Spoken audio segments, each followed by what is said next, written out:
신약성경 고린도전서 14장 33절에서 40절, 신약성경 281페이지입니다. 고린도전서 14장 33절에서 40절 말씀을 함께 읽겠습니다. 하나님은 무질서의 하나님이 아니시오 오직 화평의 하나님이시니라. 모든 성도가 교회에서 함과 같이 여자는 교회에서 잠잠하라. 그들에게는 말하는 것을 허락함이 없나니 율법에 이른 것 같이 오직 복종할 것이요. 만일 무엇을 배우려거든 집에서 자기 남편에게 물을 지니 여자가 교회에서 말하는 것은 부끄러운 것이라. 하나님의 말씀이 너희로부터 난 것이냐 또는 너희에게만 임한 것이냐. 만일 누구든지 자기를 선지자나 혹은 신령한 자로 생각하거든 내가 너희에게 편지하는 이 글이 주의 명령인 줄 알라. 만일 누구든지 알지 못하면 그는 알지 못한 자니라. 그런즉 내 형제들아 예언하기를 사모하며 방언 말하기를 금하지 말라. 모든 것을 품위 있게 하고 질서 있게 하라. 아멘. 예담 성가대 찬양으로 하나님께 영광 돌리겠습니다.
오늘 새로 나오신 분 계십니다. 우리 조금옥님, 조성록 장로님께서 인도하셨는데 다열 앞쪽에 계십니다. 그 자리에서 잠깐 일어나 주시겠습니까?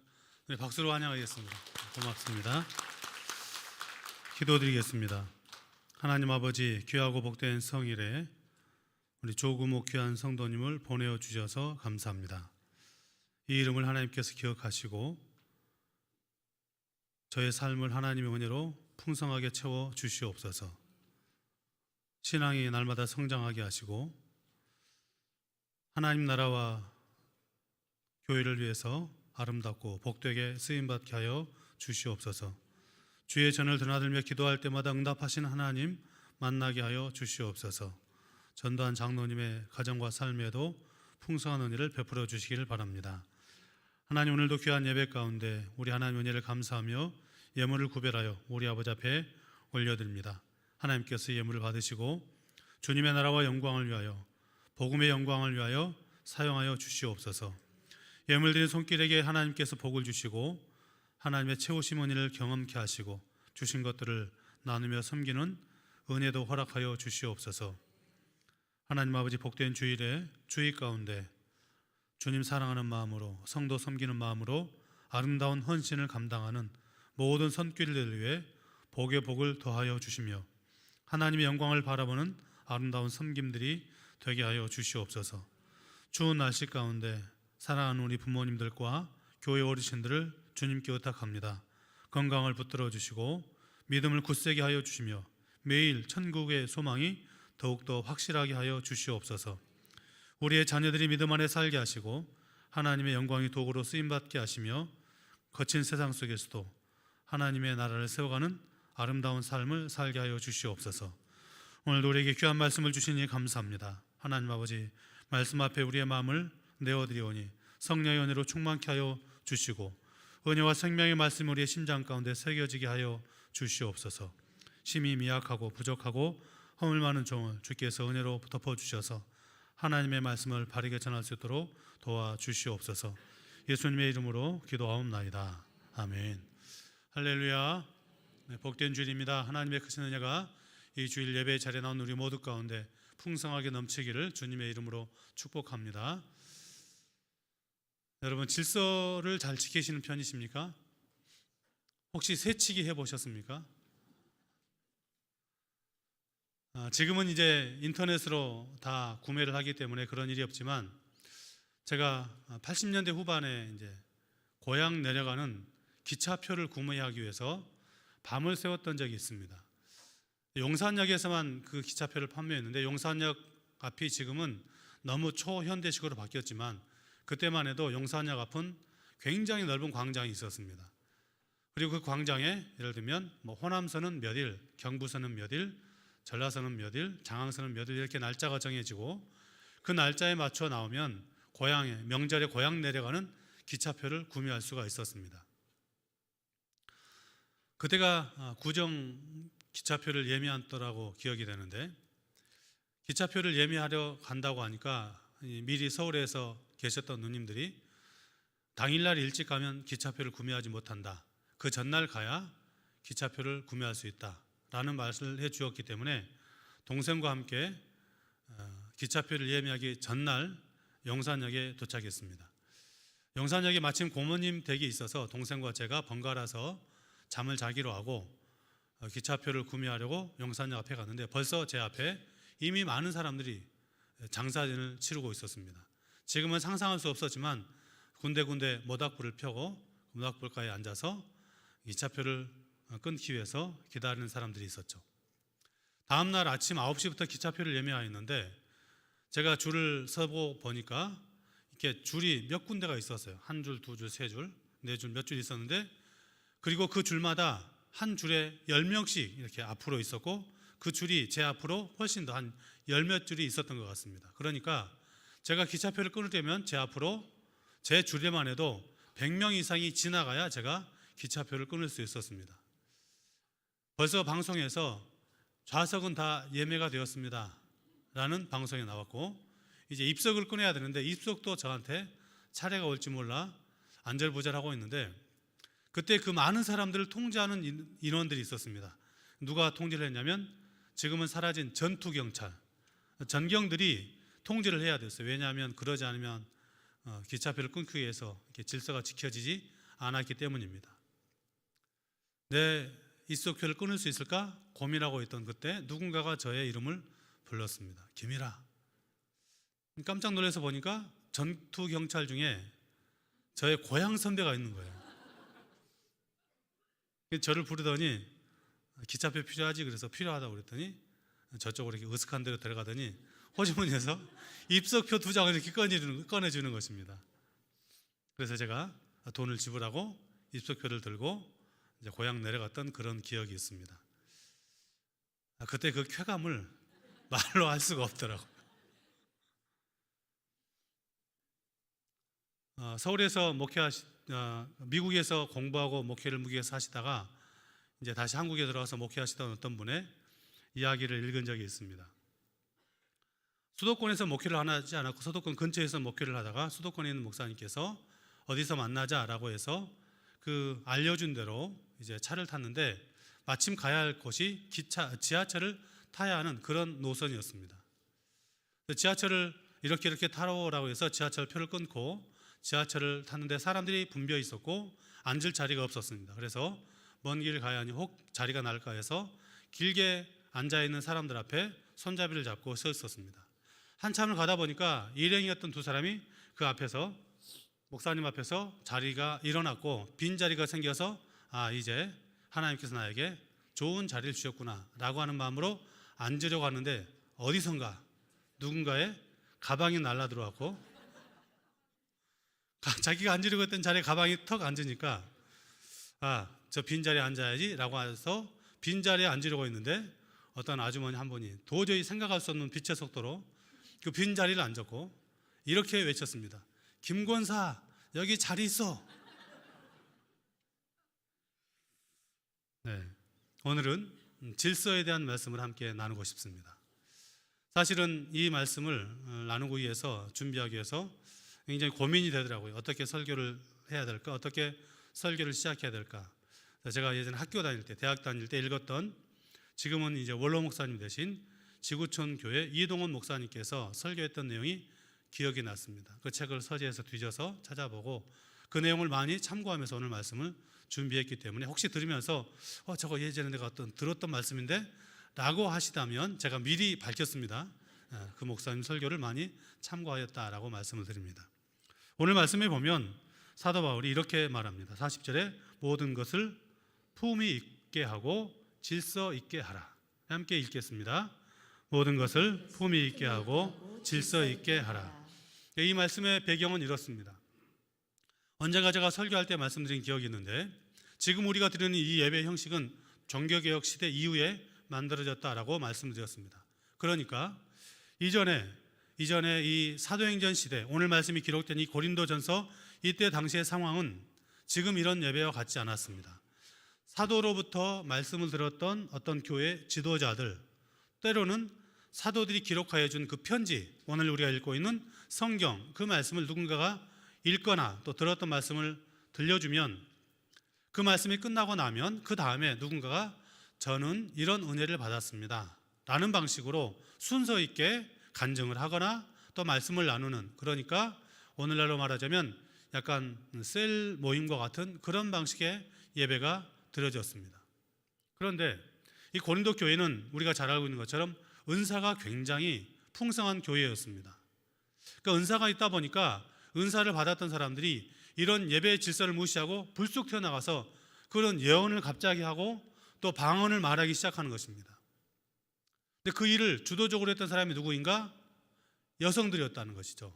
오늘 말씀을 읽고 혹시 우리 목사님 또 여자들을 얼마나 또 이렇게 구박하려고 이 본문을 택했나라고 오해하지 마시기 바랍니다.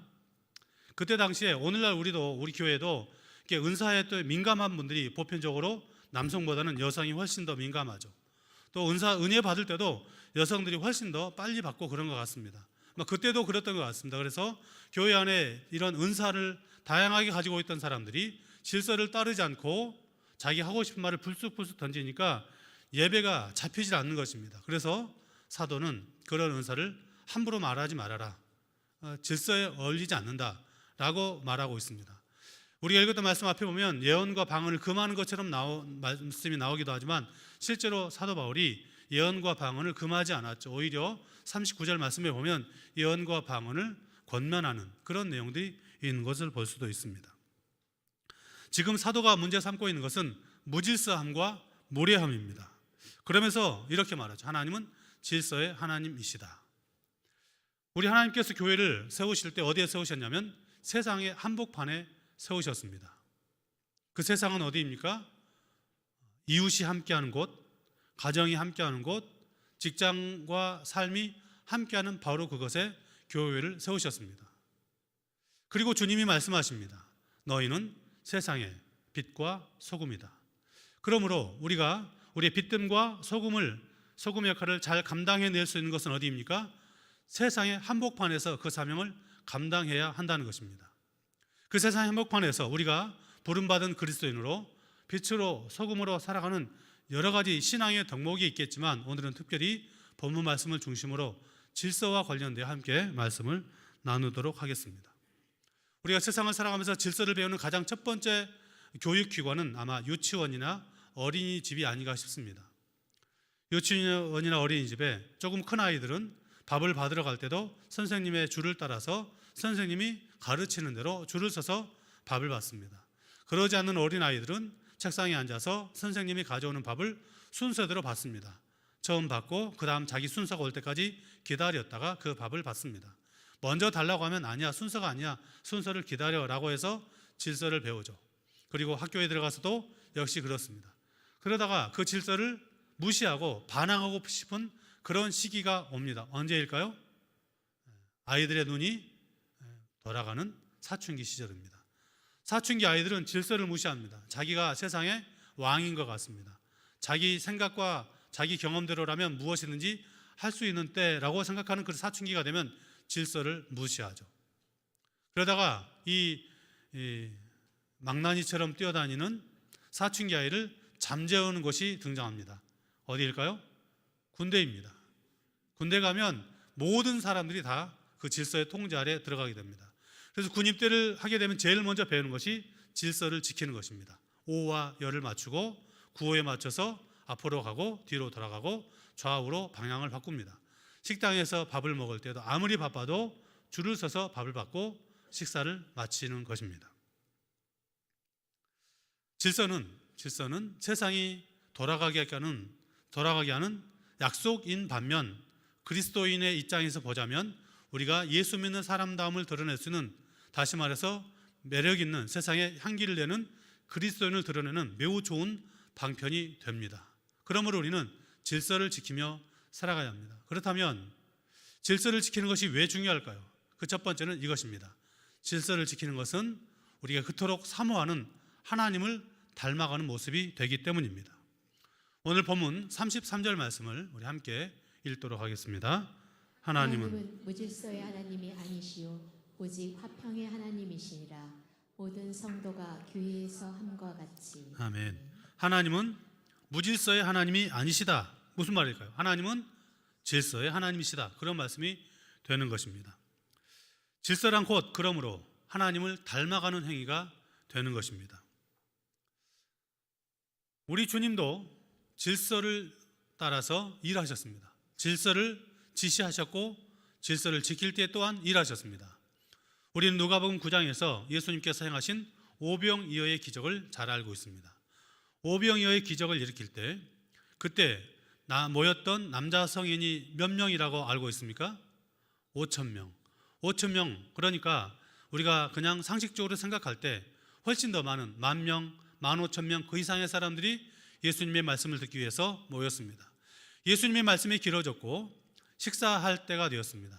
그러나 식사할 때 보니 예수님의 말씀이 길어진 이런저런 이유로 사람들이 먹을 것을 준비하지 않았고 이제 모두가 배를 굶주리게 되었습니다. 그때 한 아이가 가져온 보리떡 5개와 물고기 2마리로 주님께서 기도하시고 그들에게 나누어 주십니다. 성경 그들이 그 일 위에 배부르게 먹었다라고 표현하고 있습니다. 그런데 예수님께서 그 보리떡 5개와 물고기 2마리를 가지고 기도하시고 사람들에게 나누어 주기 전에 먼저 행하셨던 일이 있습니다. 누가복음 9장 14절 말씀입니다. 같이 읽겠습니다. 이는 남자가 한 5,000명 되밀어라. 제자들에게 이르시되 때를 지어 한 50명씩 앉히라 하시니. 아멘. 수많은 사람들이 모여 있을 때 주님께서 무엇이라고 말씀하시냐면 먼저 뭐 하라고요? 50명씩 때를 지어서 앉혀라. 왜 그러셨을까요? 배가 굶주려 있는 그들, 저 같은 사람이 많았겠죠. 제가 배가 고프면 되게 사람이 난폭해집니다.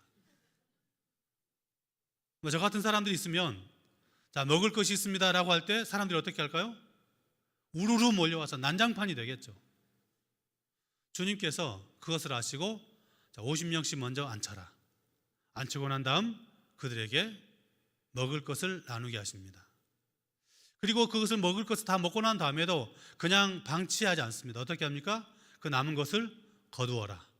거두었더니 12광주리가 되었다라고 성경은 분명하게 우리에게 말씀하고 있습니다. 그러므로 주님도 질서를 따라 또한 질서 있게 일하셨고 질서를 명하신 것을 성경은 우리 가운데 증언하여 주고 있습니다. 그러므로 우리가 질서를 지킨다라고 하는 것은 하나님을 닮는 것이고 또한 예수 그리스도를 닮는 삶이 된다는 것을 기억하시기 바랍니다. 이 마귀라는 말이 헬라어로 디아볼로스인데 이 디아볼로스가 두 단어가 합쳐진 말입니다. 디아는 사이, 볼로스는 던져진. 그러니까 이 말은 사이에 던져졌다. 누가? 마귀가. 마귀가 어떤 사이에 던져지면 무슨 일이 일어날까요? 그것이 깨어지는 것이죠. 마귀는 그래서 질서를, 관계를 깨뜨리는 일을 행하는 것입니다. 그래서 성경에 보면 참소자, 마귀를 향해서 참소자라는 표현도 쓰고 있는데 이 참소자라는 말의 의미도 질서를 깨뜨리는 자, 이런 의미를 담고 있는 것입니다. 채치기에서 남의 자리에 끼어들 때, 남의 부부 사이에 끼어들 때, 남의 자리를 끼어들 때 그 배후에 누가 있는 것입니까? 마귀가 있는 것입니다. 바울이 오늘 본문에서 그런 의미에서 질서를 지키라 라고 말합니다. 왜 바울이 질서를 지키라고 말하고 있을까요? 질서를 지키는 것이 예배를 예배답게 하기 때문이었습니다. 질서가 지켜지지 않을 때 그 안에 예배가 무너지는 것을 그 시대의 모든 교인들이 경험하였기 때문입니다. 그러므로 이 바울이 말하는 지금 이 예배는 공적으로 모여서 공예배로 오늘 우리와 같이 예배드릴 때 질서를 따라서 예배드려야 합니다 라고 말하면서 하나님은 질서의 하나님이십니다 라고 우리에게 교훈하고 있습니다. 그러나 바울 사도는 우리에게 예배를 말할 때 공예배만을 말하고 있지 않습니다. 로마서 12장 1절 2절에 보면 바울 사도는 이 고린도 전서도 바울 사도가 썼지만 공예배만 말한 것이 아니고 우리가 삶으로 드리는 예배도 함께 말하고 있습니다. 그러므로 우리가 우리의 삶의 자리에서 질서를 지키며 살아간다는 것은 삶으로 드리는 예배를 아름답게 드리는 행위가 된다는 것을 기억하십시오. 반대로 말하면 질서를 지키지 않는다, 삶의 자리에서 질서를 지키지 않는다라고 하는 것은 우리의 삶의 예배가 무너지고 있음을 기억할 필요가 있는 것입니다. 하나님은 온 우주 만물을 질서 있게 조화롭게 만드셨습니다. 이 우주라는 단어가 코스모스라고 표현되는데 그 말 안에 조화 또 아름다움 이런 단어가 함께 내포되어 있죠. 이 단어를 따라서 잘 살아가시는 분들이 계십니다. 그분들이 누구냐면 여성분들입니다. 여성분들이 단장하는 것이, 화장하는 것이 이 코스모스에서 유래된 단어를 사용하고 있습니다. 여러분들이 아침에나 또 사람들을 만날 때 잘 단장하는 것은 질서를 만들어가는 행위입니다. 그러니 그 일을 기쁨으로 잘 행해서 사람들을 만나시기 바랍니다. 하나님께서 우주 만물을 만드실 때 어떻게 만드십니까? 순서를 따라서 만드십니다. 첫째 날, 둘째 날, 셋째 날, 넷째 날, 다섯째 날, 여섯째 날, 이 만들어지는 이 모든 과정들이 첫째 날 빛이 있어야 그 다음에 하늘과 바다가 유용한 것이고 그 다음에 땅이 만들어지고 또 이 모든 것들 기초를 만들고 난 다음에 거기에 있어야 될 해와 달과 별들을 만드시고 또 공중의 새와 또 짐승과 사람을 만드시고 이렇게 순서대로 만드셔서 조화롭게 하시는 것입니다. 순서만 조화로운 것입니까? 첫째 날, 둘째 날, 셋째 날이 넷째, 다섯째, 여섯째 날과 짝을 이루어서 조화롭게 하시는 분이 하나님이십니다.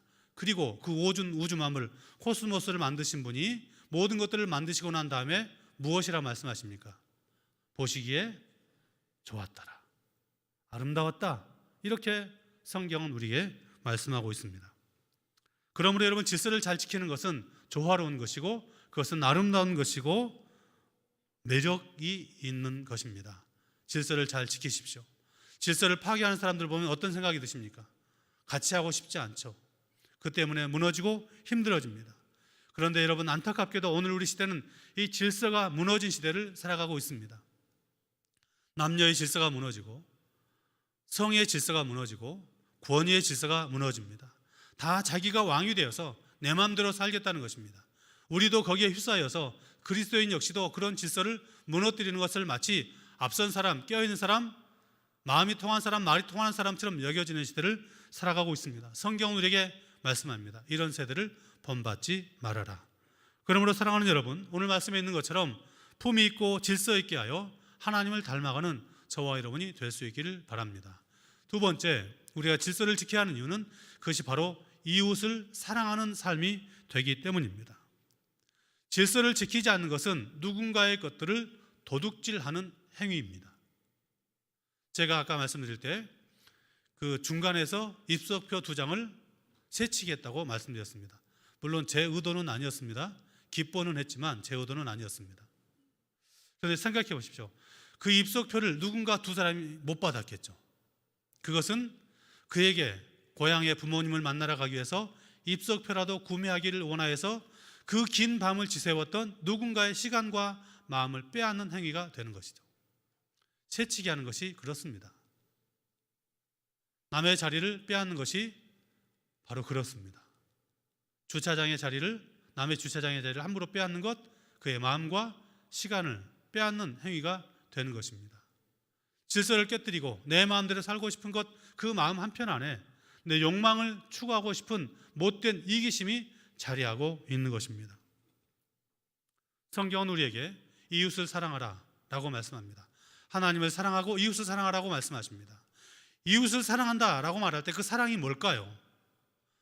성경에 이 사랑에 대한 정의를 너무나도 분명하게 들려주는 성경이 있습니다. 고린도전서 13장인데 그 고린도전서 13장에 보면 사랑을 정의하는 여러 가지 표현들이 나옵니다. 그 중에 13장 5절에 보면 이렇게 기록하고 있습니다. 우리 13장 5절 말씀을 함께 읽겠습니다. 무례히 행하지 아니하며 자기의 유익을 구하지 아니하며 성내지 아니하며 악한 것을 생각하지 아니하며. 아멘. 자기의 유익을 구하지 않는다. 그러니까 이 질서를 지키지 않고 파괴하는 것은 누군가의 유익을 빼앗는 것인데 그것을 내가 강탈하니 그것은 사랑이 아닌 것이죠. 그런 의미에서 사랑은 자기의 유익을 구하지 않는답니다. 자기의 유익을 위해서 자기 마음대로 살아가는 사람들은 무례한 사람들이죠. 그래서 오늘 말씀에 사랑은 무례하지 않다, 자기의 유익을 구하지 않는다라고 말씀하고 있습니다. 그러나 오늘 우리 시대에 그리스도인들 중에 너무 무례한 그리스도인들이 많습니다.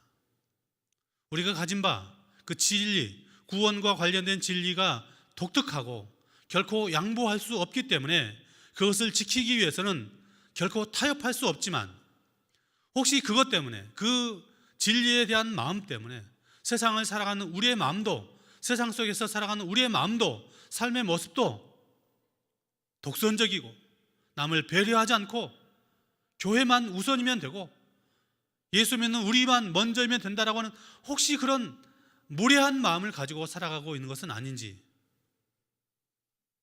무례함이 무엇입니까? 무질서입니다. 이 무례는 헬라어로 없다라는 말과 모양, 이런 말이 합성되어 있습니다. 그러니까 한마디로 말하면 모양 빠진다, 이런 말입니다. 무례함은 모양 빠지는 것입니다. 무례하고 무질서하고 이것은 매력이 없는 삶입니다. 모양 빠진 사람하고 누가 같이 하고 싶겠습니까? 무례한 사람하고 같이 하고 싶지 않은 것이죠. 그래서 오늘 성경에서도 질서 있고 품위 있는 삶을 우리 가운데 요청하고 있습니다. 그 질서 있고 품위 있고 매력이 있는 삶, 예배 자리에서도 남을 배려해서 중간부터 앉는 것, 늦게 오는 사람들을 위한 배려이고 그것은 매력 있는 삶입니다. 우리 교회는 제가 와서 놀란 게 보편적으로 예배 시간에 일찍 나오십니다. 너무 깜짝 놀랐습니다. 서울에는요 거의 뭐 한 5분 뒤에 꼭 나오신 분들이 있습니다. 많아요 그런 분들이. 우리 교회도 이런저런 피치 못할 이유 때문에 혹시 늦게 나올 분들을 위해서 2층을 만들어 놨죠. 2층에 늦게 나오신 분들은 먼저 예배드린 분들 혹시라도 내가 움직이는 것 때문에 방해가 될까 조심스럽게 2층에 올라가고, 교회는 그들을 위해서 배려하고 또 늦게 나오신 분들은 먼저 예배드린 분들을 배려해서 2층에 앉으시고, 뭐 여러분들이 늦게 나왔다 그런 말 아니니까 혹시 2층에 앉으신 분들 마음에 상심하지 마시기는 바랍니다. 다 배려하는 것이죠. 다 질서를 지키고 배려하는 것이 매력이 있는 삶입니다. 혹시 여러분 영화 타이타닉이라는 영화 보셨습니까? 그 영화가 실제 있었던 일인데 이 배가 빙산에 부딪혀서 침몰하게 됩니다. 침몰하고 그 침몰하는 배의 구명보트가 너무 적어서 사람들이 지하에서부터 또 각 선실에서부터 어마어마한 사람들이 갑판 위로 올라와서 구명보트를 타려고 합니다. 배가 침몰하는 그 모습 보면서 그 수많은 사람들이 적은 보트를 보고 나는 살겠다라고 해서 난장판이 됩니다. 그때 한 사람이 등장합니다. 그 사람은 밴드를 이끌고 있었던 웰레스 하틀리라는 사람입니다. 이 사람은 실존 인물입니다. 그리고 그가 자기가 가지고 있던 악기를 꺼내서 찬송가를 연주하죠. 그 찬송가가 지금 나오는 이 곡입니다. 함께 찬양해 볼까요? 내 주를 가까이 하게 하는.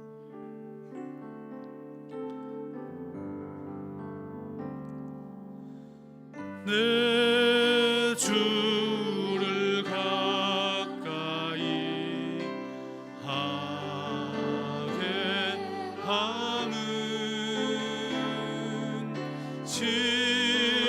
십자가 짐 같은 고생이나 내 인생 소원은 늘 찬송하면서 주께 더 나아가기 원합니다. 3절 하겠습니다. 천성에 가는 길, 천성에 가는 길 험하여도 생명길 괜하니 은혜로다.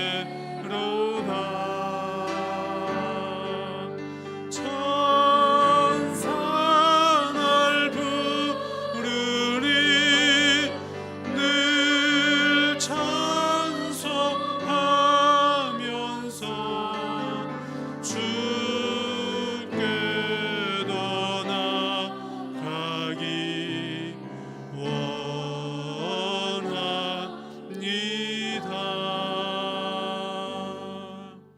이 찬송이 몇 명의 연주자들과 함께 갑판 위에 싹 퍼지니까 그 소란하던 갑판이 일시에 잠잠해지고 드디어 선원들의 통제가 시작이 됩니다. 여러분, 여성들 먼저, 노약자 먼저, 어린아이 먼저 태웁시다. 그 말 안에 사람들이 다 순종하고 다 타게 되죠. 이 연주자들은 배가 침몰하기 10분 전까지 연주를 했다고 합니다. 그리고 그 중에 한 사람이 사망자로 사람들에게 건져내지고 나머지 3명은, 4명이 연주했는데 3명은 실종자로 보고가 됩니다. 그 죽음의 그림자가 가득한 그곳에 질서 있으신 하나님을 따라서 이웃을 사랑하는 마음으로 질서를 유도하고 질서를 지켰던 이 그리스도인들은 얼마나 아름답습니까? 우리 교회는 교회 규모에 비해서 주차장이 좀 부족합니다. 교회가 주차장을 마련하기 위해서 좀 노력은 하고 있는데 아직 여의치 않습니다. 그래서 교회가 비공식적으로 행하는 캠페인이 있습니다. 중직자들은 교회 주변 군청과 향교에 주차를 해 주십사라고 하는 것입니다. 거의 대부분 잘 따라주는 것 같습니다. 교회 주변에 주차해달라, 교회 주차장 말고 교회 주변에 주차해달라고 그러니까 교회 담벼락에 혹 주차하고 계시는 분은 안 계십니까? 저도 우리 교회 처음 오고 나서 그렇게 했습니다. 이 뒤편에 하니까 너무 좋더라고요. 돌아서 싹 들어오니까 금방 들어오고. 근데 갑자기 그런 생각이 들었어요. 내가 이곳에 주차하면 교회 나온 지 얼마 안 되신 분들이 주차장이 부족해서 빙글빙글 돌다가 이 자리를 찾지 못해서, 이 자리가 없어서 주차하지 못하겠구나 라는 생각이 들어서 그 다음부터는 힘들어도, 그냥 힘들진 않죠. 그냥 좀 멀어도 군청에, 향교에 주차하고 내려옵니다. 교회 사역자들도 토요일이 되면 주차했던 모든 차들을 다 옮깁니다. 그러지 않은 사람들은 저한테 혼나기 때문이죠. 이렇게 우리가 우리의 주차장 자리를 비워주면 교회 처음 나오신 분들, 새가족들, 또 몸이 불편하신 분들, 어린아이를 데리고 온 교회 사람들이 비록 좁지만 그래도 충분히 주차해서 예배를 드리기에 마음이 불편하지 않을 것 같습니다. 그것이 바로 성도를 사랑하는 모습이죠. 그러나 이 일은 교회 안에 누군가를 사랑하는 일만 그치지 않습니다.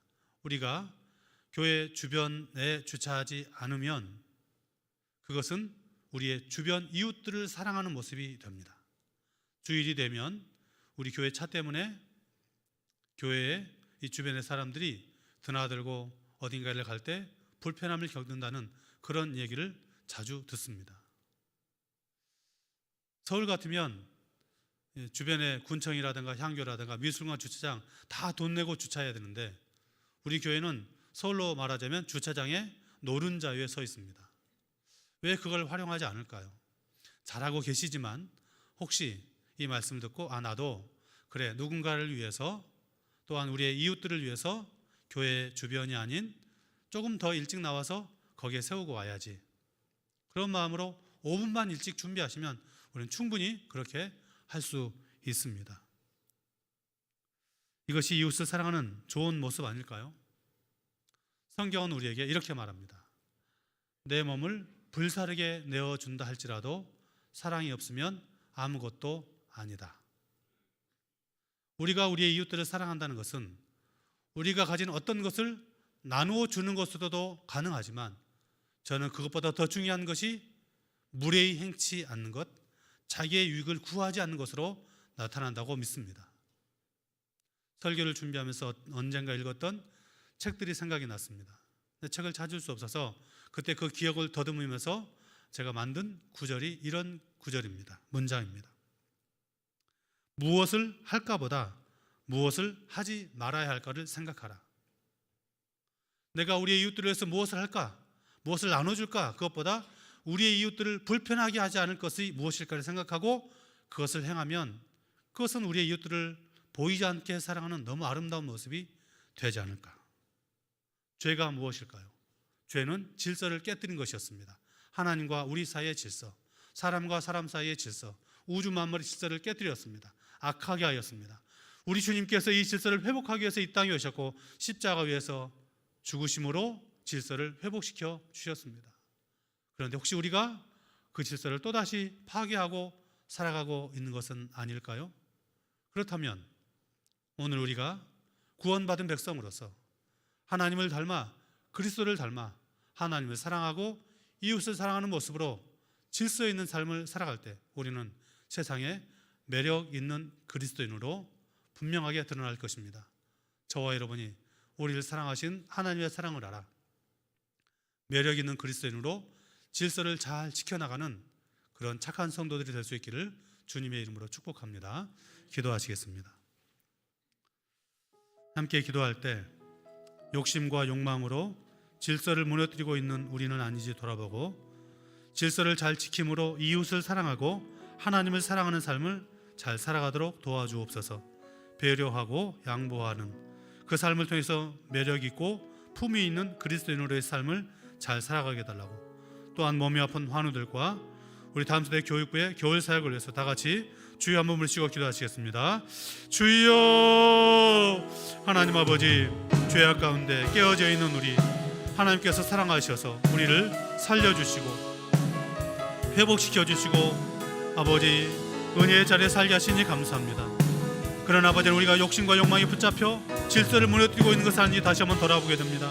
하나님 우리를 불쌍히 여겨주셔서 질서를 잘 지키는 아버지 선한 그리스도인으로 하나님을 사랑하고 이웃을 사랑하는 매력 있는 품 있는 그리스도인으로 살게 하여 주시옵소서. 배려하고 양보하는 삶을 통해서 우리 교회 가운데 우리 이웃들 가운데 희망교회가 참 사랑이 많은 교회로 그들은 참으로 품격 있는 교회로 소문나고 인정받는 그런 아름다운 교회 그리스도인 될 수 있도록 은혜를 더하여 주시옵소서. 몸이 아픈 주의 백성들 주께서 은혜로 붙잡아 주시고 그들을 회복의 자리에 붙들어 주시며 살아날 수 있도록 도와주시기를 간절히 바랍니다. 아버지 하나님 강건함을 더딥혀 주시기를 바랍니다. 다음 세대 교육부의 사역이 우리 가운데 주어졌습니다. 기도하게 하시고 함께 마음을 모으게 하시고 은혜롭고 안전하고 아버지 보람이 있는 그런 귀한 겨울 사역 될 수 있도록 성령 하나님 아버지 은혜를 베푸시고 함께하여 주시옵소서. 주님의 은혜가 교회 가운데 살수 도와주시옵소서. 오늘도 주님 함께 하시는 귀한 삶을 우리가 살아갈 수 있도록 성령으로 함께하여 주시옵소서. 주의 농사하고 예수님의 이름으로. 하나님 아버지, 죄악으로 무너진 우리 깨어진 우리를 예수 그리스도의 사랑으로 살려주셔서 감사합니다. 그 은혜 가운데 살아가서 우리도 질서 있고 그렇게 세상을 사랑하는 사람으로 살아야지만 혹시 우리가 욕심과 욕망으로 질서를 무너뜨리고 있는 것은 아닌지요. 하나님 사랑하는 삶과 이웃 사랑하는 삶을 통해서 질서를 잘 지키게 하시고 그 삶을 통해서 매력 있고 품위 있는 그리스도인, 선한 그리스도인으로 우리와 우리의 이웃들에게 잘 드러나게 하여 주시옵소서. 몸이 아픈 죄 백성들 주께서 긍휼히 여기시고 치료의 은혜를 부어주시며 다음 세대 교육부의 겨울 사역 가운데 은혜를 베풀어 주셔서 하나님의 능력과 구원의 감격과 안전하게 하시는 하나님 은혜가 넘쳐나게 하여 주시옵소서. 예수님의 이름으로 기도하옵나이다. 아멘. 다 같이 일어나셔서 함께 찬양 드리겠습니다.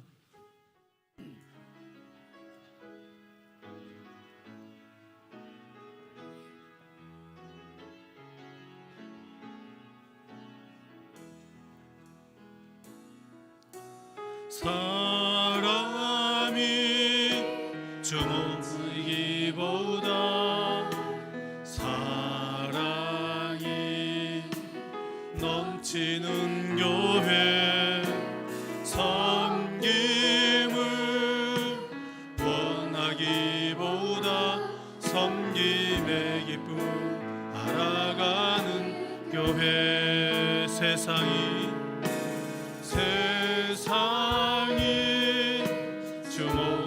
주목하기보다 주님이 주목하는 교회 화려한 겉모습보다 중심이 주를 향한 교회 주님이 피로 사신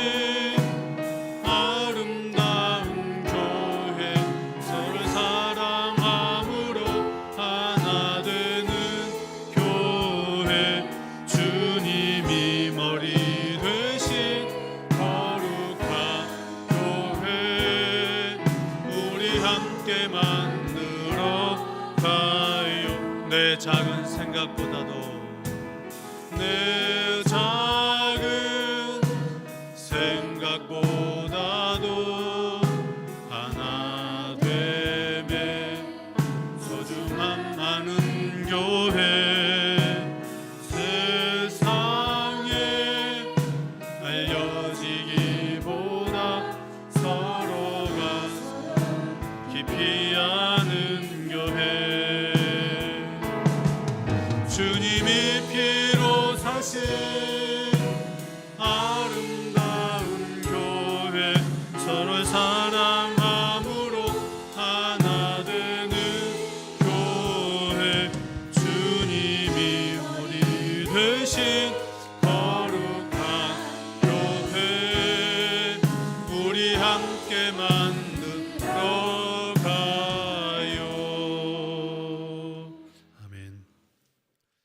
이제는 우리 주 예수 그리스도의 은혜와 하나님 아버지의 무한하신 사랑하심과 성령님의 위로하심과 교통하심과 복주심이 우리에게 주신 그 크신 은혜를 알아 우리도 세상 가운데 그리스도인의 아름다운 향기를 발하여 매력 있는 그리스도인으로 살아가기를 소망하며 다시 삶의 현장의 교회로 파송되는 사랑하는 주의 백성들 머리 위에, 가정 위에, 일터 위에, 할 일 많은 이 나라의 민족과 북녘 땅 위에 세계에 흩어져서 복음을 전가하시는 선교사님들과 한민족들, 그리고 군에 있는 귀한 청년들과 병상에서 주의 은혜를 간절히 간구하는 사랑하는 주의 백성들 머리 위에 영원토록 함께하기를 간절히 축원하옵나이다. 아멘.